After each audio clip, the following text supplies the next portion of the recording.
दोस्तों, रात के अंधेरे में जब आप ऊपर आसमान की ओर देखते हैं तो क्या आपने कभी सोचा है कि आसमान के उन टिमटिमाते तारों के बीच अनगिनत प्रकाश वर्षों की दूरी पर कोई अनमोल खजाना छिपा हो सकता है। कोई ऐसा खजाना जिसकी कल्पना भी मुश्किल हो। आज हम एक ऐसा सवाल उठाने जा रहे हैं जो शायद पहले कभी आपने नहीं सुना होगा। यह सवाल इतना रोमांचक है कि यह किसी साइंस फिक्शन फिल्म जैसा लगता है, किसी अद्भुत भविष्य की कहानी जैसा। क्या हम सच में अंतरिक्ष से सोना ला सकते हैं? क्या यह संभव है कि हम तारों के बीच से कीमती धातुएं प्राप्त कर सकें? जमीन के नीचे से सोना निकालने की कहानियां तो आम हैं। हमने कई बार सुना है कि कैसे खदानों में सोना ढूंढा जाता है, लेकिन क्या हम लाखों किलोमीटर दूर हमारे ग्रह से परे अंतरिक्ष में तैरते पत्थरों से कीमती धातुएं ला सकते हैं? क्या यह एक वास्तविकता बन सकती है? यह अब सिर्फ कल्पना नहीं, यह सिर्फ एक दिवा स्वप्न नहीं है, बल्कि वैज्ञानिकों और इंजीनियरों का अगला बड़ा मिशन है। वे इस सपने को हकीकत में बदलने के लिए काम कर रहे हैं। जैसे पुराने जमाने के खोजकर्ता समंदर पार करते थे, नई दुनिया की तलाश में निकलते थे, वैसे ही आज के खोजकर्ता अंतरिक्ष में नए खजानों की तलाश में हैं। वे ब्रह्मांड की गहराइयों में झांक रहे हैं। ये खजाने एस्टेरॉइड्स में छिपे हैं, छोटे बड़े चट्टानों में जो अंतरिक्ष में घूम रहे हैं, जहां लोहा, निकल और अन्य उपयोगी धातुएं प्रचुर मात्रा में मौजूद हैं। प्लैटिनम और शायद सोना भी हो सकता है। ये एस्टेरॉइड्स धातुओं के भंडार हो सकते हैं। तो चलिए आज हम जानेंगे, इस रोमांचक यात्रा पर निकलेंगे कि ये एस्टेरॉइड्स क्या हैं, इनका निर्माण कैसे हुआ, कहां मिलते हैं, हमारे सौरमंडल में इनकी स्थिति क्या है और क्यों पूरी दुनिया की नजरें इन पर टिकी हैं। क्यों हर कोई अंतरिक्ष में खनन की संभावनाओं पर विचार कर रहा है। हम समझेंगे कि अंतरिक्ष में माइनिंग करना कितना मुश्किल है, यह कितना चुनौतीपूर्ण हो सकता है और इसके लिए कैसी टेक्नोलॉजी चाहिए। हमें किस प्रकार के उपकरणों और रोबोटों की आवश्यकता होगी। यह कहानी सिर्फ विज्ञान की नहीं, यह केवल तकनीकी प्रगति की बात नहीं है, बल्कि इंसानी जिज्ञासा और हिम्मत की भी है। यह हमारी खोज करने की इच्छा और सीमाओं को पार करने के जज्बे की कहानी है। क्या पता आज जो सपना है, जो एक असंभव सा विचार लगता है, कल आप में से कोई उसे सच कर दे। आप ही वह व्यक्ति हो जो अंतरिक्ष से सोना लाने का तरीका खोज निकाले। तो तैयार हो जाइए, अपनी सीट बेल्ट बांध लीजिए, क्योंकि हम निकलने वाले हैं अंतरिक्ष के खजानों की खोज में, एक ऐसे सफर पर जो हमें ब्रह्मांड के रहस्यों के और करीब ले जाएगा। तो सबसे पहले एस्टेरॉइड्स आखिर होते क्या हैं? ये कहां से आते हैं और क्यों ये इतने महत्वपूर्ण हैं? चलिए सौर मंडल के बनने की कहानी में चलते हैं। अरबों साल पहले एक विशाल आणविक बादल ढह गया, जिससे हमारे सौर मंडल का जन्म हुआ। जब सूरज बना, उसके चारों ओर धूल और गैस का बादल था। यह एक घूमता हुआ डिस्क था जिसमें हमारे सौर मंडल के सभी ग्रह और अन्य वस्तुएं बनने वाली थीं। इसी से ग्रह बने, लेकिन कुछ टुकड़े बचे रह गए। यही हैं एस्टेरॉइड्स। गुरुत्वाकर्षण बल के कारण ये टुकड़े आपस में नहीं जुड़ पाए और ग्रह नहीं बन सके। आप इन्हें अंतरिक्ष में तैरते विशाल पत्थरों की तरह समझ सकते हैं। ये अलग अलग आकार और आकृति के हो सकते हैं, कुछ कार जितने छोटे, कुछ शहर जितने बड़े। क्या आप कल्पना कर सकते हैं, एक पूरा शहर एक एस्टेरॉइड पर? यह हमारे सौर मंडल के इतिहास की टाइम कैप्सूल है। ये हमें उस समय की जानकारी देते हैं जब ग्रह बन रहे थे। इनसे हमें पता चलता है कि ग्रह कैसे बने। ये शुरुआती सौर मंडल की परिस्थितियों के बारे में सुराग प्रदान करते हैं। इनकी बनावट भी अलग अलग होती है। सी टाइप चट्टान, एम टाइप धातु, एस टाइप मिश्रण। एम टाइप में सोना, प्लैटिनम जैसी कीमती धातुएं मिलने की सबसे ज्यादा संभावना है। ये धातुएं पृथ्वी पर बहुत कम हैं, इसलिए इनका महत्व और भी बढ़ जाता है। पृथ्वी पर ये धातुएं दुर्लभ हैं, लेकिन एस्टेरॉइड्स में ये भरपूर हो सकती हैं। भविष्य में हम इन एस्टेरॉइड्स से खनन करके इन धातुओं का उपयोग कर सकते हैं। एस्टेरॉइड्स सिर्फ बेजान पत्थर नहीं, बल्कि भविष्य के संसाधनों का खजाना है। ये हमें अंतरिक्ष में जीवन की संभावनाओं को तलाशने में भी मदद कर सकते हैं। यही वजह है कि पूरी दुनिया की नजरें इन पर टिकी हैं। वैज्ञानिक और इंजीनियर इन एस्टेरॉइड्स का अध्ययन करने और उनका उपयोग करने के नए तरीके खोज रहे हैं। अब सवाल है, ये एस्टेरॉइड्स मिलते कहां हैं? क्या ये हर जगह बिखरे हैं? असल में इनका मुख्य घर है एस्टेरॉइड बेल्ट, मंगल और बृहस्पति के बीच। यह बेल्ट एक चौड़ा हाईवे है जहां लाखों एस्टेरॉइड्स सूरज का चक्कर लगाते हैं।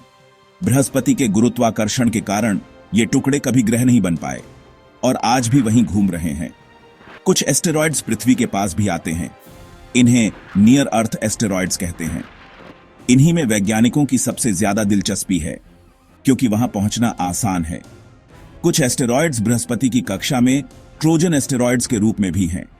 नासा का लूसी मिशन इन्हीं ट्रोजन एस्टेरॉयड्स की स्टडी कर रहा है।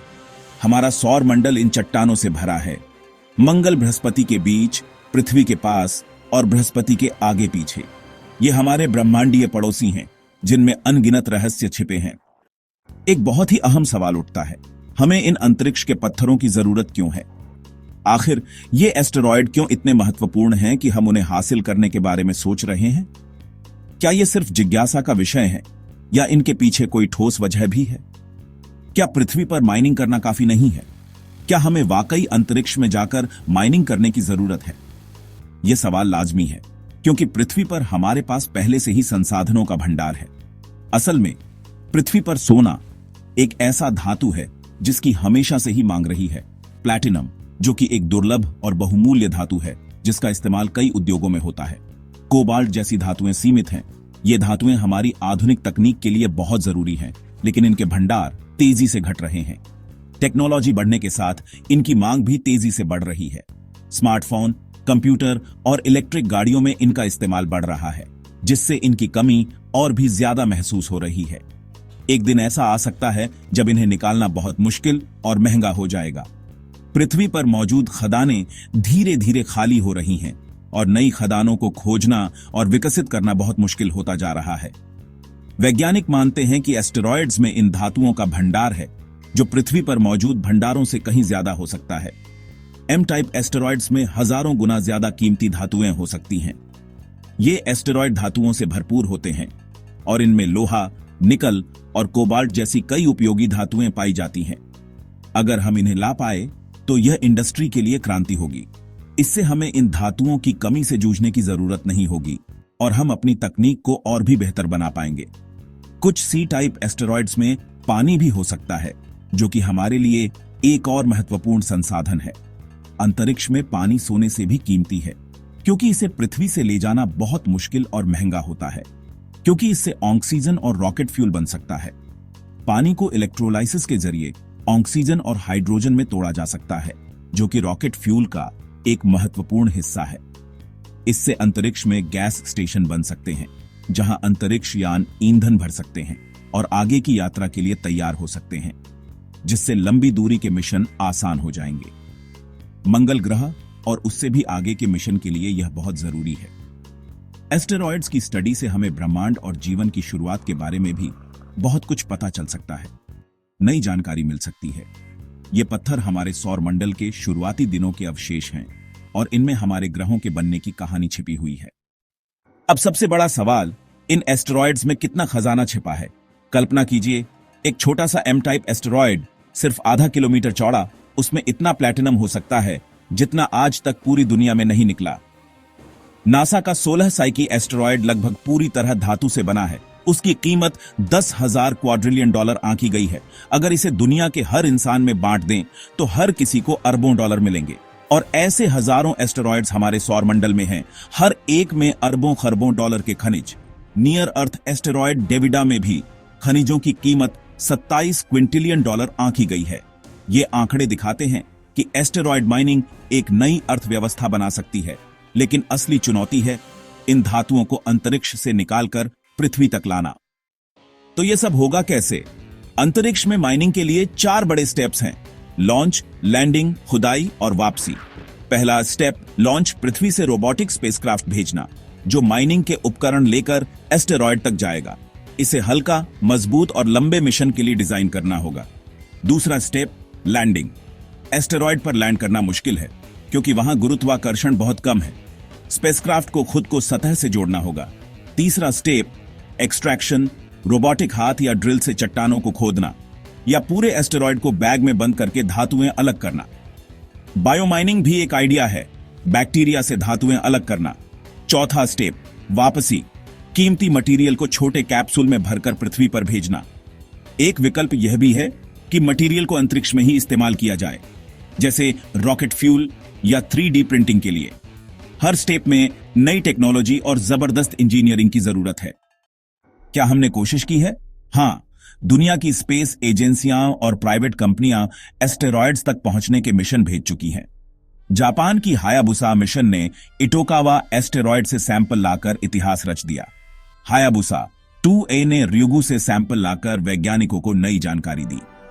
नासा का ओसिरिस रेक्स मिशन बेन्नु एस्टेरॉयड से सैंपल लेकर सफलतापूर्वक लौटा।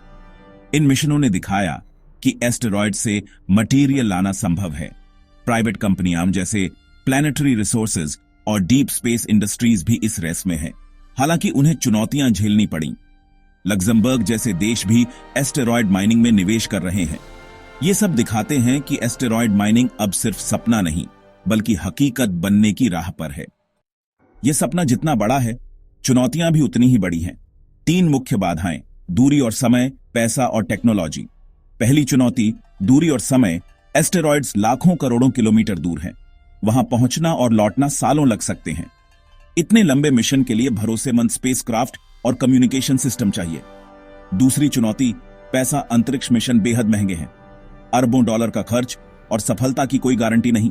जब तक लॉन्च की लागत कम नहीं होती, बड़े पैमाने पर माइनिंग मुश्किल है। तीसरी चुनौती, टेक्नोलॉजी।